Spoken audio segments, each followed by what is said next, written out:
दोस्तों ये जो आपने 5 दवा देखे हैं, इस 5 दवा को छोड़ करके मिर्च का खेती करना असंभव है। अगर आप लोग बोलेंगे भाई ये कैसे आपने बात बोल दिया, तो जी हाँ, मिर्च का खेती एक ऐसा खेती होता है जो कि अगर आप लोग इसको खेती करने से पहले मतलब स्प्रे पंप जो होता है उसको अगर आप लोग तैयार नहीं रखते हैं तो आपका मिर्च का खेती नहीं हो पाएगा। क्योंकि मिर्च की खेती में बहुत सारे अलग अलग प्रकार की रोग बीमारियों का प्रकोप होता है और जिस वजह से बहुत ही ज़्यादा इसके ऊपर दवा भी छिड़काव करना पड़ता है, तब जाके मिर्च का खेती अच्छी तरीके से होता है और अच्छी तरीके से आपको फसल में प्रोडक्शन भी मिलता है। और इसलिए आज हमने ये जो 5 दवा बताए हैं, इस 5 दवा का इतना महत्व है कि अगर आप लोग इस 5 दवा को यूज करते हैं तो मेरे हिसाब से अगर आप लोग देखा जाए तो आपको कोई भी प्रकार की दवा छिड़काव करने का ज़रूरत नहीं है। क्योंकि ये जो 5 दवा है, ये 5 दवा अकेला काफ़ी है। तो एक एक करके आप लोगों को डिटेल्स में बताएंगे कि कौन सी रोगों के लिए कौन सी दवा को इस्तेमाल करना है, कितनी मात्रा में इस्तेमाल करना है, कैसे करना है, पूरी जानकारी आप लोगों को इस वीडियो के माध्यम से मिल जाएगा। तो वीडियो पे लास्ट तक बने रहिए। बट हाँ, उससे पहले अगर हमारे इस चैनल पर पहली बार आ रहे हैं तो चैनल को सब्सक्राइब जरूर कर लीजिएगा, क्योंकि हम इस चैनल पर ऐसा वीडियो डालते रहते हैं। तो दोस्तों सबसे पहले बात कर लेते हैं मिर्च का खेती का शुरुआती अवस्था में कौन सी बीमारियों का ज़्यादातर प्रकोप होता है और उसके लिए हम लोग कौन सी दवा को इसमें से इस्तेमाल कर सकते हैं। तो सबसे पहले मिर्च का खेती में जैसे हम लोग ट्रांसप्लांट कर देते हैं मिर्च का पौधे को, तो उसके बाद सबसे ज़्यादा प्रकोप होता है तना गलन, यानी जिसको जड़ गलन बोला जाता है। जड़ गलन किस तरीके से होता है, जैसे कि यहाँ पर आप लोग देख पा रहे हैं, ये जो पौधा है इस पौधे के अंदर आपको जड़ गलन देखने को मिल रहा होगा। जैसे कि इस पौधे को अगर आप लोग उखाड़ के देखेंगे तो ये जो पौधा है इसका जो तना होता है, यानी कि जो ये जड़ होता है, जड़ के ऊपर जो ये तना होता है वो यहाँ पर गल चुका है। इस तरीके से इससे मतलब जो पानी जैसा निकल रहा है, क्योंकि ये जो है ये जड़ गलन के वजह से इस तरीके से हो चुका है। तो दोस्तों अगर जड़ गलन को कंट्रोल करना है तो इसमें से हम लोग कौन सी दवा को इस्तेमाल करेंगे, तो इसमें से आप लोगों को नेटिवो नाम का जो दवा देखने को मिल रहा है बायर कंपनी का, उसको आप लोगों को इस्तेमाल करना है। क्योंकि नेटिवो के अंदर आप लोगों को टेबुकोनाजोल और ट्राइफ्लोक्स्ट्रोबिन जो कॉम्बिनेशन है वो देखने को मिल रहा होगा। लेकिन ये जो कॉम्बिनेशन है सिर्फ जड़ गलन को ही कंट्रोल करेगा, इस तरीके से हमने इसका नहीं लिए हैं। इसके आगे जो भी बीमारी हम बताएंगे वो भी आप लोग उसके लिए भी इसको यूज कर सकते हैं। तो दोस्तों नेटिवो का डोज की अगर बात किया जाए तो जैसे कि ये जो पौधा आप लोग देखने को मिल रहा होगा, ये जो छोटा छोटा पौधा है, इसके लिए आप लोगों को 10 ग्राम प्रति 15 से 16 लीटर के पानी में मिला करके आप लोगों को छिड़काव करना है। लेकिन ये जरूर ध्यान रखें कि नीचे की तरफ ज़्यादा पानी जाना चाहिए, ताकि जो जड़ है वो वहाँ पर पानी लगने से ही ये जो जड़ गलन है वो कंट्रोल हो जाएगा। उसके बाद दोस्तों जैसे मिर्च का पौधा थोड़ा सा बड़ा हो जाता है, यानी कि जब फूल लगना स्टार्ट हो जाता है, उससे पहले एक बीमारियों का सबसे ज़्यादा खतरनाक जो प्रकोप होता है वो होता है डाईबैक। जी हाँ, यानी कि जिसको तना गलन बोलता है। तो जी हाँ, जैसे कि इस पौधे के ऊपर आप लोग देख पा रहे हैं, तो इस पौधे जो है वो सही से आप लोगों को देखने को मिल रहा होगा। लेकिन जैसे आप लोग यहाँ पर नीचे की तरफ देखेंगे तो एक जो तना है, इस तने के अंदर आप लोगों को इस तरीके से सूखा हुआ नीचे की तरफ देखने को मिल रहा होगा। तो इसको बोलते हैं तना गलन, यानी कि जिसको डाईबैक बीमारी बोलते हैं। तो अगर आप लोगों को इसके बारे में डिटेल्स में जानना है तो उसके लिए आप लोगों को आई बटन पर एक लिंक डाल दे रहे हैं, उस लिंक को क्लिक करके आप लोग डायरेक्ट इस वीडियो को देख सकते हैं। डिटेल्स में हमने बताकर डाल दिए हैं, आप लोग जाके देख सकते हैं।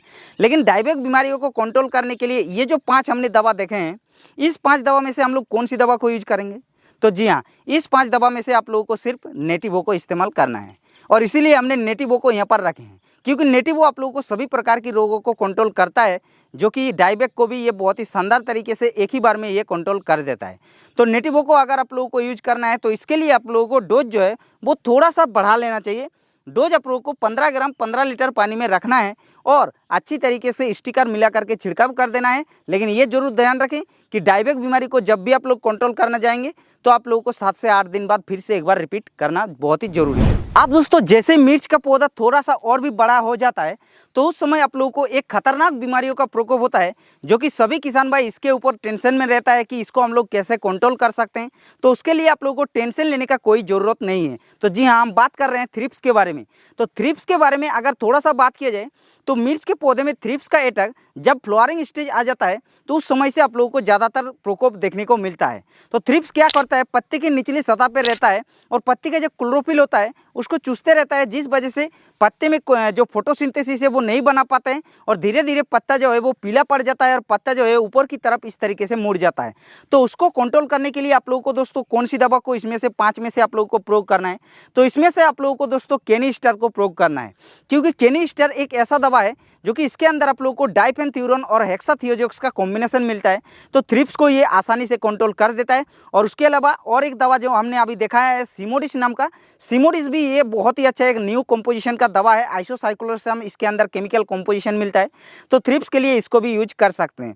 तो केनिस्टर को अगर आप लोग यूज करना चाहते हैं तो केनिस्टर को आप लोगों को 25 ग्राम प्रति 15 लीटर पानी में मिला करके छिड़काव करना है। लेकिन हाँ, ये जरूर ध्यान रखें कि इसके साथ आप लोगों को सुपर स्टिकर जरूर से मिला लीजिएगा। उसके अलावा अगर आप लोग सिमोडिस का छिड़काव करना चाहते हैं तो सिमोडिस को आप लोगों को 12 ml प्रति 15 लीटर पानी में मिला करके छिड़काव करना है, जिससे कि आप लोगों को एक बार में ये थ्रिप्स को कंट्रोल कर देता है। लेकिन फिर से आप लोग 8 से 10 दिन बाद एक बार रिपीट स्प्रे कर लीजिएगा, जिससे कि रिजल्ट जो है वो और भी काफ़ी बढ़िया देखने को मिल जाएगा। अब दोस्तों थ्रिप्स को कंट्रोल करने के बाद मिर्च के पौधे में फिर से एक खतरनाक बीमारियों का प्रकोप होता है। आप लोग समझ रहे होंगे कि कौन सी बीमारियों के बारे में बात कर रहे हैं। तो जी हाँ, मकड़ी के बारे में बात कर रहे हैं। मकड़ी यानी जिसको माइट बोला जाता है। तो मिर्च के पौधे में सबसे ज़्यादा मकड़ियों का प्रकोप देखने को मिलता है। लेकिन मकड़ी का भी सेम काम होता है, पत्ते की निचली सतह पर रहता है और क्लोरोफिल का चूसते रहता है और जिस वजह से पत्ता जो है वो नीचे की तरफ मुड़ जाता है। यानी कि थ्रिप्स का प्रकोप जब होता है वो ऊपर की तरफ मुड़ता है और जब माइट का प्रकोप होता है तो वो नीचे की तरफ मुड़ता है। तो ये आप लोगों को समझ जाना चाहिए, बहुत सारे वीडियो में हमने बता चुके हैं। तो इसको भी आप लोग अगर कंट्रोल करना चाहते हैं तो उसके लिए आप लोगों को इसमें से ही दवा को आप लोगों को प्रयोग करना है। तो जी हाँ, कौन सी दवा को प्रयोग करना है, इसमें से आप लोगों को सिमोडिस और केनिस्टर। और इसीलिए ये 2 दवा को हमने रखा है इस 5 में से, क्योंकि सिमोडिस और केनिस्टर थ्रिप्स को तो कंट्रोल करता ही है और उसके साथ साथ माइट को भी ये बहुत ही शानदार तरीके से कंट्रोल करता है। तो माइट को कंट्रोल करने के लिए हम क्या एक्स्ट्रा डोज लेंगे? तो बिल्कुल नहीं। माइट को कंट्रोल करने के लिए जितना हमने डोज थ्रिप्स के लिए बताएं उतना ही डोज आप लोगों को इसके लिए भी प्रयोग करना है। यानी कि सिमोडिस को लेना है 12 ml प्रति 15 लीटर पानी में, या फिर केनिस्टर को अगर आप लोग ले रहे हैं तो केनिस्टर को 25 ग्राम प्रति 15 लीटर पानी में लेना है। दोनों में से किसी को आप लोगों को ले सकते हैं और इसके साथ सुपर स्टिकर जरूर मिला लीजिएगा। सुपर स्टिकर इसलिए हम बता रहे हैं क्योंकि पत्ते की निचली सतह पे ये जो सकिंग पेस्ट होता है वो रहता है और पत्ते की निचली सतह पे अगर आप लोग जो सुपर स्टिकर होता है उसको प्रयोग करते हैं तो नीचे तक ये पहुंचा देता है। इसलिए हम बार बार बोल रहे हैं कि सुपर स्टिकर को कभी भी मत भूलिएगा। जब भी आप लोग माइट या फिर थ्रिप्स या फिर कोई भी सकिंग पेस्ट को कंट्रोल करना चाहेंगे तो सुपर स्टिकर को जरूर मिला लीजिएगा। तो इस तरीके से इस 2 दवा को आप लोग माइट और थ्रिप्स के लिए यूज कर सकते हैं। और इतना हम बता रहे हैं कि आप लोगों को एक ही बार में ये बहुत ही शानदार रिजल्ट दिखा देगा, क्योंकि एक न्यू प्रोडक्ट है और जब मार्केट में न्यू प्रोडक्ट आता है ना तो उसका रिजल्ट सबसे अलग होता है और सबसे बेस्ट होता है। इसलिए इस दवा को आप लोग प्रयोग कर सकते हैं और अच्छा फायदा ले सकते हैं। अब दोस्तों नेक्स्ट जो हम बात करेंगे वो होता है फ्लावरिंग स्टेज। क्योंकि भाई मिर्च के पौधे में फ्लावरिंग स्टेज एक बहुत ही सेंसिटिव स्टेज होता है। अगर आप लोग सही तरीके से दवा को प्रयोग नहीं करते हैं तो जो भी फ्लावर लगा है वो भी ड्रॉप हो जाता है, या फिर अगर फ्लावर कम लगा है तो फ्लावर लगता नहीं है। तो इस वजह से किसानों को बहुत ही ज़्यादा दिक्कत होता है। इसलिए फ्लावरिंग स्टेज जो होता है वो एक बहुत ही सेंसिटिव स्टेज माना जाता है। तो फ्लावरिंग स्टेज के लिए हम इसमें से 5 दवा में से कौन सी दवा को प्रयोग करेंगे ताकि जो फ्लावर है वो ज़्यादा लगे या फिर जो भी फ्लावर लगा है वो ड्रॉप होकर ना गिरे। तो उसके लिए आप लोगों को दोस्तों यहाँ पर क्वांटिस को लेना है, क्योंकि क्वांटिस एक ऐसा दवा है इसके अंदर आप लोगों को एमिनो एसिड तो मिलता ही है जो कि फ्लावरिंग के लिए बहुत ही अच्छा माना जाता है। और उसके साथ साथ इसके अंदर आप लोगों को पोषक तत्व यानी कि जो माइक्रो न्यूट्रिएंट होता है वो भी दिया गया है, जिस वजह से फ्लावरिंग स्टेज में काफ़ी शानदार रिजल्ट दिखा देता है। जो भी फूल लगा हुआ है उसका ड्रॉप नहीं होता है और जो भी कम फूल लगता है उसको ज़्यादा फूल लगने में के लिए ये मदद करता है। इसलिए क्वांटिस को आप लोगों को प्रयोग करना है। तो क्वांटिस को आप लोगों को कितने मात्रा में प्रयोग करना है, तो फ्लावरिंग स्टेज में आप लोगों को 2 स्प्रे लेना है 7 से 8 दिन के अंतराल पर। क्वांटिस को आप लोगों को 2 से 2.5 ml प्रति लीटर पानी में लेना है, यानी कि 30 से 35-40 ml तक आप लोग ले सकते हैं 15 लीटर पानी में, और अच्छी तरीके से आप लोगों को छिड़काव करना है। लेकिन जरूर ध्यान रखें कि 8 से 10 दिन बाद आप लोगों को फिर से एक बार रिपीट करना बहुत ही जरूरी है। तो इस तरीके से फ्लावरिंग स्टेज में क्वांटिस को प्रयोग करने पर बहुत ही शानदार रिजल्ट देखने को मिल जाएगा। अब दोस्तों फ्लावरिंग स्टेज के बाद नेक्स्ट जो स्टेज आता है वो होता है फ्रूटिंग स्टेज। और फ्रूटिंग स्टेज में सबसे ज़्यादा एक कीटों का प्रकोप होता है, वो होता है फ्रूट बोरर, जिसको फल छेदक कीट बोला जाता है। तो फल छेदक कीट क्या करता है, फल के अंदर घुस जाता है और फल को पूरा बर्बाद कर देता है, जिस वजह से किसानों को बहुत ही ज़्यादा नुकसान पहुंचता है। तो फल छेदक कीटों को अगर आप लोगों को कंट्रोल करना है तो इसमें से 5 में से कौन सी दवा को प्रयोग करना है, तो इसमें से आप लोगों को सिमोडिस को प्रयोग करना है। तो सिमोडिस एक ऐसा दवा है जो कि 360 डिग्री पर काम करता है, यानी कि ये A to Z जो कीट होता है सभी को ये कंट्रोल करता है। और हाँ, एक चीज़ आप लोगों को बता दे रहे हैं, व्हाइट फ्लाई यानी कि सफ़ेद मक्खी के लिए कभी भी मत इस्तेमाल कीजिएगा, क्योंकि सिमोडिस सफ़ेद मक्खी को ये कंट्रोल करता नहीं है। बाकी जो भी कीट होता है सभी को ये कंट्रोल करता है और इसलिए इसको 360 डिग्री बोला जाता है। अब दोस्तों नेक्स्ट जो मिर्च के पौधे में बीमारी लगता है वो एक बीमारी नहीं होता है, जो कि होता है न्यूट्रिशन की कमी, यानी कि पोषक तत्वों की कमी। तो जैसे कि आप लोगों को पता होगा कि मिर्च के पौधे को ग्रो करने के लिए या फिर कोई भी प्लांट को ग्रो करने के लिए 16 से 17 प्रकार की न्यूट्रिशन की जरूरत पड़ता है। और 16 से 17 प्रकार की न्यूट्रिशन जब एक पौधे में मौजूद होता है तभी पौधे का बढ़वार, पौधे में फल फूल, पौधे में प्रोडक्शन सब कुछ अच्छा मिलता है। लेकिन कोई भी एक पोषक तत्व का अगर कमी हो जाता है तो उसमें आप लोगों को विभिन्न प्रकार की रोग बीमारियों का प्रकोप देखने को मिलता है। तो जैसा कि आप लोग इस पौधे के ऊपर अगर सही से देखेंगे, थोड़ा पास से अगर सही से देखेंगे, ठीक ठाक देखने को मिल रहा है। लेकिन अगर इस पौधे के अंदर इस पत्ते के अगर आप देखेंगे तो पत्ता जो है वो सही तरीके से देखने को मिल रहा है, लेकिन पत्ते के अंदर पीलापन थोड़ा थोड़ा दिखाई दे रहा होगा। तो ये जो पीलापन है ये न्यूट्रिशन की कमी के वजह से हो रहा है।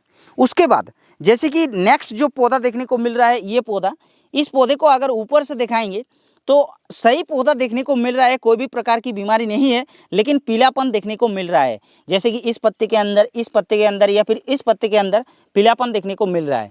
तो इसका क्या कारण है? इसका कारण है मैग्नीशियम की कमी। और मैग्नीशियम की कमी क्या होता है? एक पोषक तत्व की कमी होता है। तो मार्केट में आप लोगों को बहुत सारे दवा अवेलेबल होता है, अगर सही तरीके से दवा को सिलेक्शन नहीं करते हैं तो आप लोगों को 16 से 17 प्रकार की जो न्यूट्रिशन होता है, पोषक तत्व है, वो उसका पूर्ति नहीं कर पाते हैं। और इसीलिए हमने इस 5 दवा में से जो नेक्स्ट दवा का नाम बता रहे हैं वो होता है क्रांति। जी हाँ, क्रांति दवा एक ऐसा दवा होता है जो कि इसके अंदर आप लोगों को सभी प्रकार की पोषक तत्व मिल जाता है। अगर आप लोग मिर्च के पौधे में इसको छिड़काव कर देते हैं 2 बार 8 से 10 दिन अंतराल पर, तो कोई भी प्रकार की पोषक तत्व की कमी क्यों ना हो, सभी को ये भरपूर कर देता है, जिससे कि आप लोगों का मिर्च के पौधे के अंदर बहुत ही शानदार रिजल्ट देखने को मिल जाता है। तो इस तरीके से दोस्तों अगर आप लोग इस 5 दवा को मिर्च की खेती में प्रारंभिक अवस्था से लेकर के हार्वेस्टिंग तक यूज करते हैं तो आप लोगों का कोई भी दवा का लेने का जरूरत नहीं है। फिर भी अगर आप लोगों का इस दवा में से कोई भी दवा का एक एक में डिटेल्स में जानना चाहते हैं तो उसके लिए डिस्क्रिप्शन में लिंक डाल रखे हैं, आप लोग जाके देख सकते हैं। और अगर आप लोगों का इस वीडियो के माध्यम से कोई भी दिक्कत है या फिर कोई भी सवाल है तो आप लोग नीचे कमेंट करके मुझे जरूर से बताइएगा। और अगर वीडियो अच्छा लगा तो वीडियो को एक लाइक जरूर कर दीजिएगा। बाकी इस चैनल पर पहली बार आ रहे हैं तो चैनल को सब्सक्राइब जरूर कर लीजिएगा, क्योंकि हम इस चैनल पर ऐसे वीडियो डालते रहते हैं।